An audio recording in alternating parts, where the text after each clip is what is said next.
السلام علیکم۔ Daily golf Urdu میں خوش آمدید۔ UAE، پاکستان اور دنیا بھر کے ممالک کی تازہ ترین خبروں کے لیے ہمارے چینل کو سبسکرائب کریں۔ امارات جانے کے خواہش مند خوش ہو جائیں۔ اماراتی حکومت نے نئے ویزوں کا اجرا شروع کر دیا۔ ICA کی جانب سے اعلان کیا گیا ہے کہ انٹری پرمٹس کا اجرا آج سے شروع ہو گیا ہے، تاہم فی الحال ورک پرمٹس جاری نہیں کیے جا رہے۔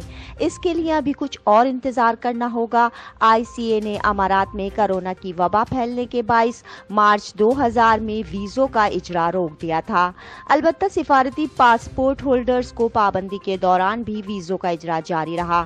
اماراتی حکومت کی جانب سے ویزا سروس کی بحالی مملکت میں کورونا کے باعث عائد کی گئی پابندیوں میں بتدریج نرمی لانا اور ملک کی معاشی صورتحال کو دوبارہ بہتری کی طرف لے جانے کے منصوبے کا حصہ ہے۔ متحدہ عرب امارات میں کورونا وائرس کے نئے کیسز کا اعلان۔ متحدہ عرب امارات میں کورونا وائرس کے نئے کیسز کے اعلان کے مطابق امارات میں 24 ستمبر بروز جمعرات کورونا وائرس کے 1200 نئے کیسز ریکارڈ، جبکہ امارات کی وزارت صحت کی جانب سے جاری اعداد و شمار کے مطابق متاثرین کی مجموعی تعداد 88,532 تک جا پہنچی ہے۔ پچھلے 24 گھنٹوں میں 942 صحت یابیوں کے بعد صحت یابیوں کی کل تعداد 77,937 ہو گئی ہے۔ آج کورونا سے مزید ایک ہلاکت کے بعد ہلاکتوں کی کل تعداد 407 ہو گئی ہے۔ شارجہ نے تمام سفری پابندیاں ختم کر دیں۔ ویزا ہولڈرز بغیر کسی اجازت نامے کے واپس آ سکتے ہیں۔ شارجہ کے تمام کارآمد ویزا رکھنے والے اب ریاست میں واپس آ سکیں گے اور انہیں واپسی کے لیے کسی قسم کا پیشگی اجازت نامہ حاصل کرنے کی ضرورت نہیں ہوگی۔ Sharjah emergency crisis and disaster management committee کی جانب سے شارجہ میں تمام سرگرمیاں بحال کرنے کا اعلان کرتے ہوئے کہا گیا ہے کہ تمام سفری پابندیاں ختم کر دی گئی ہیں، جس کے بعد ویزا ہولڈرز فوری طور پر واپس آ سکتے ہیں۔ اس کے علاوہ سیاحوں کو بھی آنے کی اجازت دی گئی ہے۔ شارجہ آنے اور یہاں سے دیگر ممالک کا سفر کرنے والے افراد کو کورونا گائیڈ لائنز کی مکمل پابندی کرنا ہوگی تاکہ کورونا کے پھیلاؤ کو روکا جا سکے۔ ویزا ہولڈرز اور سیاحوں کو شارجہ واپس آنے کے بعد اگر کورونا لاحق ہو جاتا ہے تو انہیں میڈیکل ٹیسٹ اور علاج کے تمام تر اخراجات خود برداشت کرنا ہوں گے۔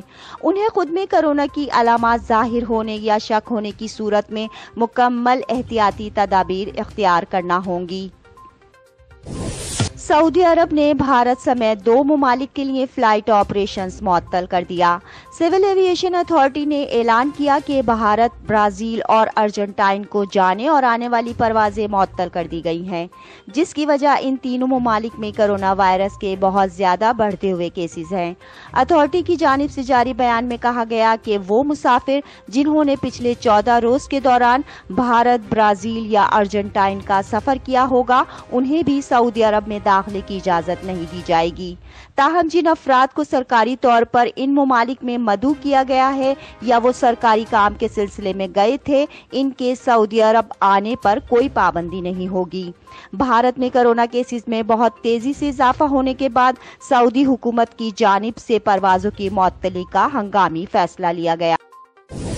متحدہ عرب امارات کے سفیر کا انٹرنیشنل اسلامک یونیورسٹی اسلام آباد کا دورہ۔ حمد عبید ابراہیم الزابی نے اس موقع پر پاکستان اور متحدہ عرب امارات کے مابین تعلیمی روابط اور تعلیمی تعاون کو مستحکم کرنے پر زور دیا۔ متحدہ عرب امارات کے سفارت خانے کی جانب سے صاف ہاتھ سب کے لیے کے عنوان سے جاری مہم کے سلسلے میں متحدہ عرب امارات کے سفیر حمد عبید ابراہیم الزابی نے بین الاقوامی اسلامی یونیورسٹی کا دورہ کیا اور جامعہ کے نیو کیمپس میں ہینڈ سینیٹائزرز انتظامیہ کے حوالے کی۔ اس موقع پر اظہار خیال کرتے ہوئے حمد عبید ابراہیم الزابی نے کہا کہ اسلامی یونیورسٹی کی مسلم معاشروں کے لیے خدمات مثالی ہیں۔ انہوں نے پاک امارات تعلقات کا ذکر کرتے ہوئے کہا کہ متحدہ عرب امارات کی قیادت نے ہمیشہ پاکستان میں صحت اور تعلیم کے شعبوں کو اہمیت دی ہے۔ 10 لاکھ سے زائد پاکستانی متحدہ عرب امارات میں پرامن اور خوشحال زندگی گزار رہے ہیں اور امارات کی معیشت میں اہم کردار ادا کر رہے ہیں۔